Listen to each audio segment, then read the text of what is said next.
Hello, investors, and welcome to yet another 180 Markets weekly wrap. Well, friends, we are certainly in interesting times.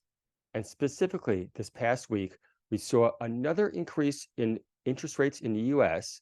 And most importantly, we're seeing the US 10-year Treasury yield now up to 4%, which is a 10-year plus high. But along with this increasing yields, we're also getting global equity indices running, and they are all at basically a 12-month high. So it'll be very interesting times to see what wins out in terms of these higher yields with also higher equity prices. They tend not to work just like they are right now, hand in hand. And so it is a time to really notice what is going on in those global markets. And now on capital market side, there were a lot of capital raises this week, some very large, some smaller. But to talk about them more in detail, I'll turn it over to Sean. Thanks, Greg, and welcome to all those that are joining us again. 26 capital raises this week. That's pretty close to a record. Extremely busy and so many halts. We here at 180 Markets, we're getting access to most as per usual. Now, we're going to go straight to the platform today and we're going to look at the open raises. CTM is currently in a halt, so let's look over here. CTM is raising $35 million at 73 cents a share. So that's the chart of CTM, and 73 is all the way down here. So pretty interesting to see how that one goes, a 13% discount. And then on the platform, we've got HZR. So HZR currently raising at 48 cents, and on the charts, that's over there. So it's not a big discount. The share has been falling, so clearly the market was anticipating a raise. And $15 million, only an 11% discount. Two others that have recently closed on the platform, KCC, that was a big 25% discount. And NYM, which I'm pleased to say 180 Markets got behind the wall, which meant we bid early for a priority allocation. That one was raising $1.4 million. Now, a very interesting raise from Evolution. They were raising money. Arizona Lithium, AZL. They raised $10 million at 2.5 cents a share. Each share came with a free 1-for-1 free 2.5 cent option. Now that's a chart, and that's one pretty distressed looking chart. They did hit 24 cents about 18 months ago, but the capital raise price is at a tenth of that. So the use of funds for the project will be to advance their Prairie Lithium project. And as we can see here, they are expecting a lot of news flow. Late in August, they are hoping to do a resource upgrade. And also, they are going to spend money in the pilot plant construction and completion of their PFS. So well done to Evolution for raising money there. Evolution did another raise this week, and that's Dots Nano. They raised $4 million at 20 cents a share. Each share came with a free 1-for-2 free 35 cent option. That was priced at an 18% discount to the last close, and investors are getting in right near the lows for the last 2 years. Now, I'm not going to speak a lot about this company, but they did raise MTB, Mount Burgess Mining. Those of you who know me would know I did hold a pretty sizable position that I have sold. I've got pretty mixed views on the company, but good to see they got funding. They got funding over here at 0.4. So the company did have a recent run based on excitement around their germanium and gallium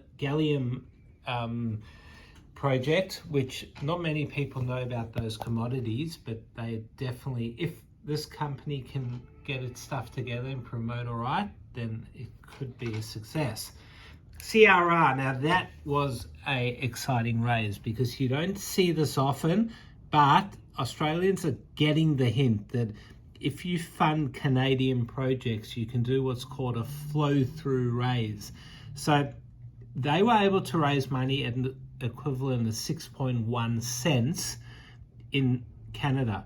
Now what happens is that then gets sold as a block trade to Australian investors at 4.5 cents per share.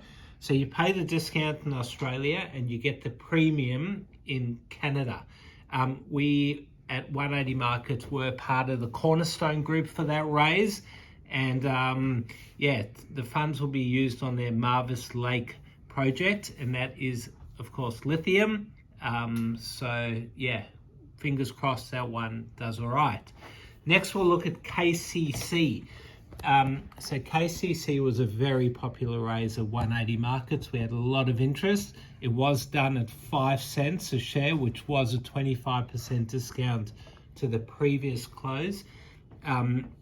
Investors did receive a free 1-for-2 set option. Now, there was an acquisition there as well, and that was for the remaining 35% of a copper gold projects owned by RareX. The ASX ticker was REE. All right, as we said, heaps of raises. Let's just quickly go through some of them. BTR raised $2.3 million or 1.1 cents. Which is OneView Health. Good to see a biotech going up there, raising $10 million at 18 cents. ADO, another biotech, raising $4 million at 3.2 cents a share. That came with a free option. CVV also raising $7 million at 22 cents with a free option. LYN, they raised money at 25 cents a share. Not one of my favorites, as I have gone through in the past. Got caught there pretty badly once. And finally, GW1 raising $2.7 million at 22.5 cents a share. All right, there were quite a few movers this week. A lot of ups and a lot of downs. A few companies releasing bad news, and we'll go through that. But let's first look at the positives, the ups. Today, 3DP. Never understood why they've had the code 3DP, but Pointera is the name. They currently at midday are trading up 71% now, just moved prices. They released a very positive announcement this morning regarding the US energy capex program. We're not going to go into detail there, but very, very exciting there. For that's a company that hasn't performed well recently, as we can see, but it's definitely turned the corner today. PAC, not one I follow, probably because it's a $10 stock. They had a very big run this week. We can see here it moved from $7 to $10, so that's about a 40% increase. And the reason why they went up is they received a non-binding indicative proposal, which most people would know as a takeover offer. The price per share that they were offered was quite hidden, and let's look, $10.77, so it's still trading below that. RBL has, that's one that's a pretty exciting company, Redbubble.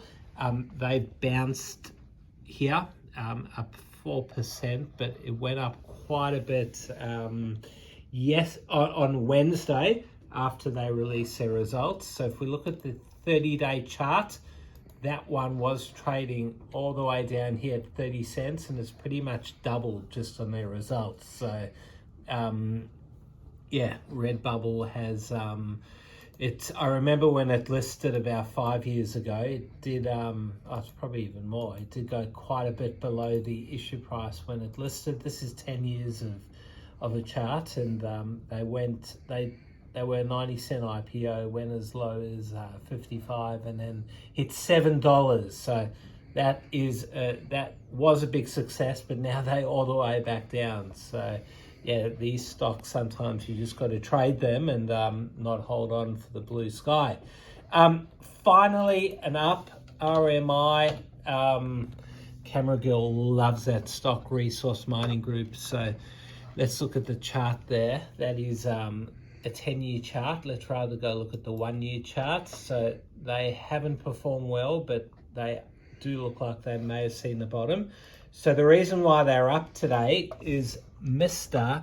Asimwe Kabunga, who a lot of people would know in the small cap world, has taken over as chairman and will run the day-to-day activities after they released a mutual agreement, so they say, that Andrew Nesbitt will step down.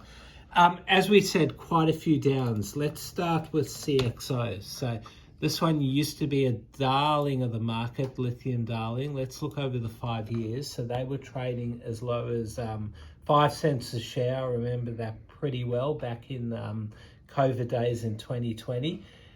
Last year they hit $1.65. I actually reckon they may have gone even higher, but they released a disappointing announcement this week regarding their production guidance and their quarterly results, and that fell. It's now trading at 64 cents.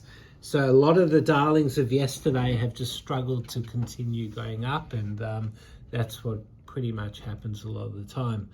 BNO, so this one will just show the risk of investing in biotechs. This one did announce that unfortunately it will be delisting from the ASX. As we can see here, about 3 years ago, it was trading at 30 cents a share, now trading at 1.3. To be listed, there is a lot of requirements and companies, and sometimes the companies feel it is not justified to stay listing, and they can get better valuations if they delist. So shareholders selling that one off, because holding a delisted company makes it very hard to get off. RRL, they had a very big fall, not just today, but yesterday as well. They announced their quarterly activities reports, and without going through that, I'm guessing it was a lot worse than what people had hoped for. Finally, BUB, this one used to be a traders used to love the stock. Let's look at the 5-year chart of Bubs Australia. So I remember this run back in 2019, all the way from 40 to $1.40. They're now trading at 19 cents a share. They clearly have not hit their targets there, and pretty disappointing to see companies like that, which used to be a success, trading at just a fraction of their value. Thanks for joining us, everyone. Have a great weekend, and let's hope next week could be a bit better. Thanks for watching another 180 Markets Weekly Wrap. If you want access to thousands of capital raises, sign up at 180markets.com.au and you'll get access to our very next capital raise. Thanks for watching.